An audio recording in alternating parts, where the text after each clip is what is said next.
Salam hangat untuk Anda semua. Selamat datang kembali di sesi pembahasan mendalam kita. Hari ini kita punya bahan yang agak beda nih di meja bedah kita. Anda kan kirim tautan ke buku digital judulnya Peace, Power, and Plenty, Kedamaian, Kuasa, dan Kelimpahan. Penulisnya Orison Swett Marden. Terus ada juga beberapa gambar pendukung yang, wah, menarik ini. Betul, gambarnya ini kayak potongan puzzle visual ya. Ada Sigel Ex Libris, gitu, kelihatan tua, dari Universitas California tahun 1868. Terus ada barcode perpustakaan UC Berkeley. Ada juga contoh huruf awal bab yang artistik banget, kayak huruf P, N, W, T, gitu kan. Terus ada gambar tekstur, kayaknya sih sampul buku warna merah tua, sama beberapa detail lainnya agak kurang jelas ya. Nah, karena sumber kita kali ini agak unik, kita nggak punya isi teks bukunya langsung di depan mata, cuma petunjuk-petunjuk di sekelilingnya. Jadi misi kita hari ini jadi detektif nih ceritanya.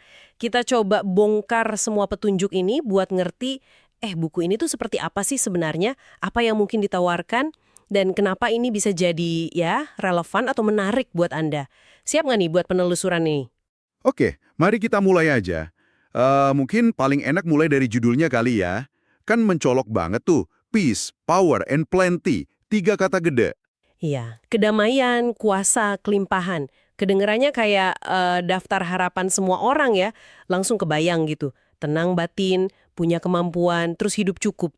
Tapi apa sesederhana itu ya?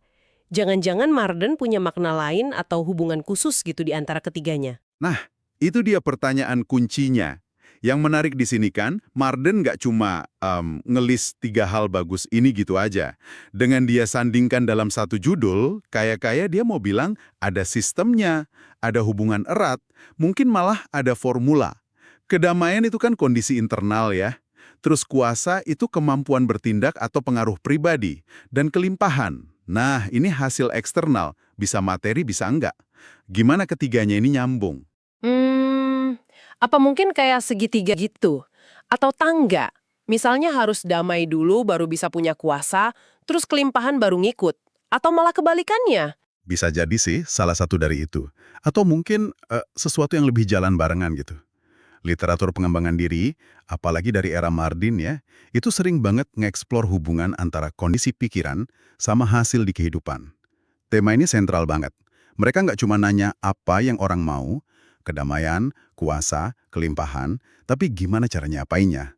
Dan seringkali jawabannya, yaitu tadi, ada di cara mikir atau sikap mental. Jadi judul ini kayaknya bukan cuma daftar harapan, tapi sebuah premis. Ada jalan menuju ketiganya. Dan mungkin jalan itu mulainya dari dalam. Menarik, menarik. Ini jadi nyambung ke penulisnya ya, Orison Swett Marden. Saya coba cari-cari dikit nih infonya, dan namanya emang sering dikaitin sama satu gerakan filosofis di zamannya. Betul banget. Orison Swett Marden itu hidupnya sekitar akhir abad 19 sampai awal abad ke-20 ya. Dia itu figur penting dalam gerakan yang namanya New Thought.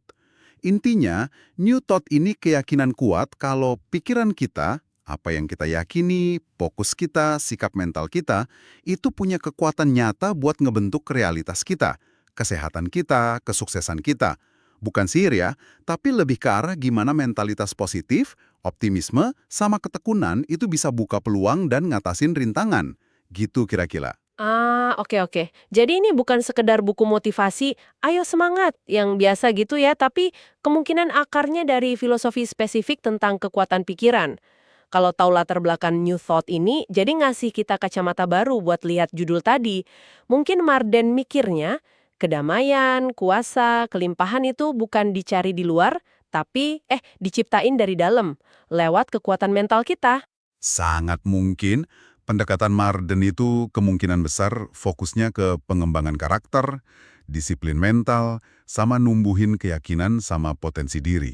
Jadi, buku ini mungkin nawarin kerangka berpikir atau prinsip-prinsip hidup buat nyampe ke 3 elemen judul itu, yang pusatnya ya transformasi internal. Oke, jadi kita udah punya judul yang provokatif, penulis dengan latar belakang filosofi yang lumayan jelas. Sekarang kita lihat petunjuk lain nih. Asal bukunya. Ada segel Universitas California tahun 1868 sama barcode perpustakaan UC Berkeley. Awalnya saya mikir, paling cuma buku dari perpus biasa. Tapi apa ada makna lebih ya dari info ini? Bisa jadi. Ada loh perpustakaan universitas gede kayak UC Berkeley, apalagi koleksi sejarahnya ya, itu biasanya nggak sembarangan ngumpulin buku. Proses kurasinya cenderung selektif. Mereka nyimpan karya yang dianggap punya nilai. Bisa nilai akademis, pengaruh sejarah di zamannya, atau representasi penting dari suatu pemikiran atau gerakan. Nah, buku Marden ini ada di koleksi Berkeley, walaupun mungkin sekarang bukan bagian kurikulum inti ya. Itu nunjukin kalau karya ini dulu dianggap cukup penting buat diarsipkan dan dipelajari. Oh, jadi segel sama barcode itu bukan cuma stempel kepemilikan biasa, tapi bisa jadi semacam tanda pengakuan nilai historis atau intelektual di zamannya gitu ya. Jadi bukan buku sembarangan yang kebetulan nyasar ke sana. Kurang lebih gitu. Ya, tentu nggak semua buku di perpus universitas itu mahakarya abadi ya. Tapi keberadaannya di sana, apalagi dengan tanda-tanda edisi lama kayak segel tahun 1868 itu kan tahun berdirinya UC. Sama gaya visual lainnya, itu ngasih bobot kalau ini tuh artefak pemikiran yang patut dicatat dari eranya.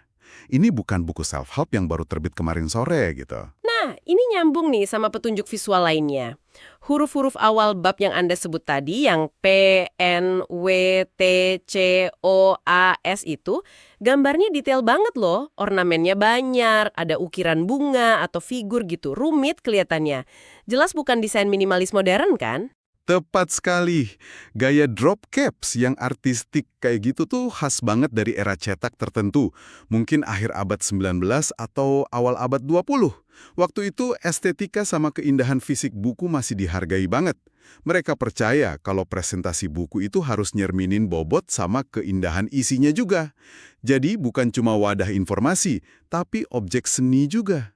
Kesan klasik dan serius ini makin kuat sama gambar tekstur sampul merah tua itu, kelihatan tebel, mungkin kayak kain linen gitu ya, ngasih kesan solid dan tahan lama. Jadi, kalau ditarik benang merahnya nih, semua petunjuk ini, judul yang kuat, penulis New Thought, asal dari koleksi Berkeley, terus visualnya klasik indah, semuanya kayak nunjuk ke arah yang sama ya, bahwa buku ini kemungkinan besar adalah sebuah karya pemikiran yang lumayan serius dari masanya, fokusnya ke gimana kondisi mental, sama sikap hidup itu bisa bawa kita ke kedamaian, kekuatan diri, sama kemakmuran. Gitu ya. Bener-bener. Analisisnya pas banget. Meskipun kita cuma lihat kulit luarnya aja nih, petunjuk-petunjuk ini kok konsisten ya. Buku ini kayaknya bukan sekedar kumpulan tips praktis gitu, tapi lebih ke penyajian sebuah filosofi hidup yang komprehensif. Akarnya di optimisme sama kekuatan pikiran yang dianggap penting banget di masanya. Dan ini jadi bikin kita mikir pertanyaan menarik. Apa tuh? Seberapa relevansi gagasan-gagasan dari era Marden ini soal kekuatan pikiran buat nyampe ke kedamaian, kuasa, kelimpahan, buat kita yang hidup di abad 21. Tantangannya kan beda banget sekarang. Apa prinsip-prinsip New Thought ini masih bisa dipakai? Atau ya udah, cuma jadi catatan kaki sejarah aja? Ini pertanyaan yang ngegantung nih, yang jawabannya cuma bisa didapat kalau kita beneran baca isinya. Pertanyaan bagus banget dan ini ngarah ke relevansinya buat Anda, pendengar kami.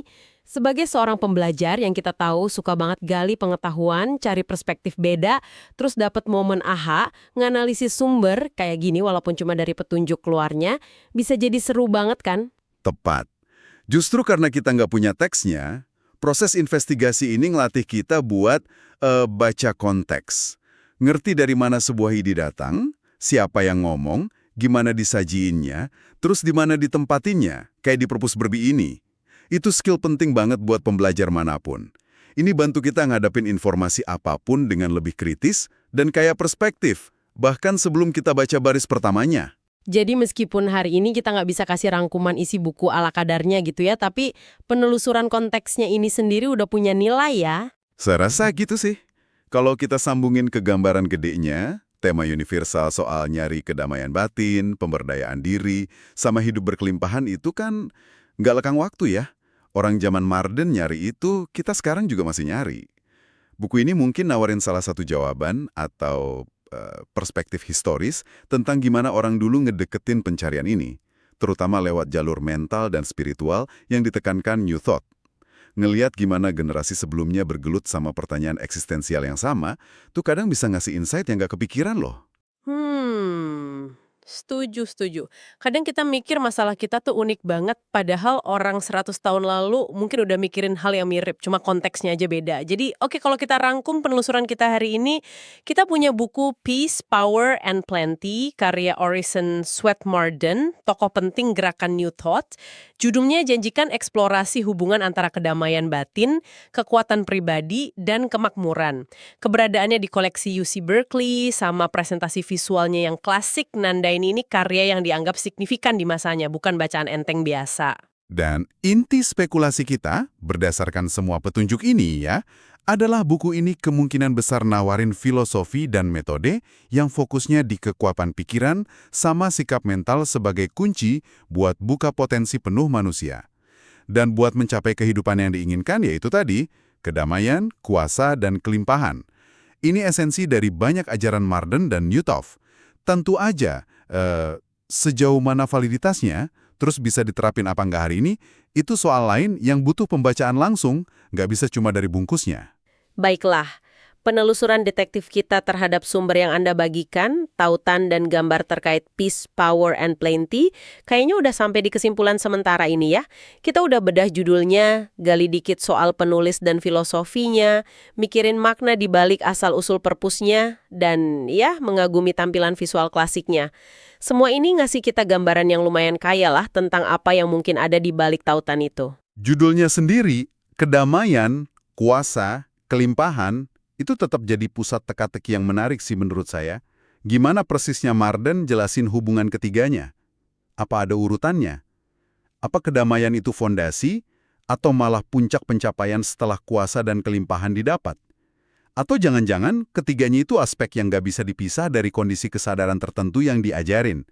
Pertanyaan-pertanyaan ini, yang mungkin dijawab di bukunya, rasanya tetap relevan buat kita renungkan, ya nggak sih? Dan ini bawa kita ke pemikiran penutup buat Anda semua. Terinspirasi langsung nih dari judul buku Marden, kami mau ninggalin Anda dengan satu pertanyaan buat refleksi. Coba deh tanya ke diri sendiri.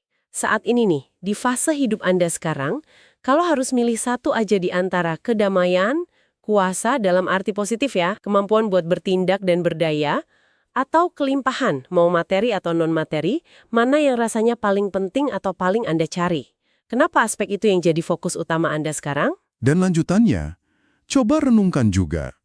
Apakah Anda pribadi percaya kalau ketiga elemen ini, kedamaian, kuasa, dan kelimpahan, itu beneran bisa jalan bareng secara harmonis dalam hidup seseorang?